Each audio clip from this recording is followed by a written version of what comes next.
खबर आपको दें कि सेनेट की कायमा कमेटी माहौलियाती तब्दीली को आगाह किया गया है कि बहरा अरब में हवा का शदीद दबाव है। हवा के दबाव के बायस मानसून में ज्यादा बारिशों का इम्कान है। महकमा मौसमियात के आलात पुराने हो चुके हैं। महकमा मौसमियात की वेबसाइट 10-10 दिन अपडेट नहीं होती है। आपको अपडेट कर रहे हैं इस हवाले से कि बहरा अरब में हवा का शदीद दबाव है। ऐसा बताना है चेयरमैन NDMA का।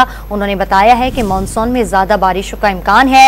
जुलाई अगस्त में चारों सूबों में बारिश का इम्कान ज्यादा है। सेनेट की कायमा कमेटी माहौलियाती तब्दीली को आगाह किया गया है और बहरा अरब में हवा का शदीद दबाव है और हवा के दबाव के बायस मानसून में ज्यादा बारिशों का इम्कान है। महकमा मौसमियात के आलात पुराने हो चुके हैं और महकमा मौसमियात की वेबसाइट भी 10-10 दिन बाद अपडेट नहीं होती है। आपको अपडेट करें इस हवाले से कि बहरा अरब में हवा का शदीद दबाव है। ऐसा बताना है चेयरमैन NDMA का। चेयरमैन NDMA ने बताया है कि मानसून में ज्यादा बारिशों का इम्कान है।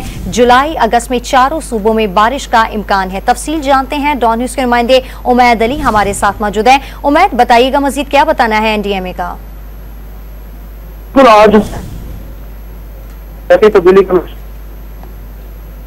उम्मीद से हम दोबारा राब्ता करने की कोशिश करेंगे। कुछ टेक्निकल बुनियाद पे उनसे हमारा राब्ता मुनक़ता हो रहा है। सेनेट की कायमा कमेटी माहौलियाती तब्दीली को आगाह किया गया है कि बहरा अरब में हवा का शदीद दबाव है। हवा के दबाव के बायस मानसून में ज्यादा बारिशों का इम्कान है।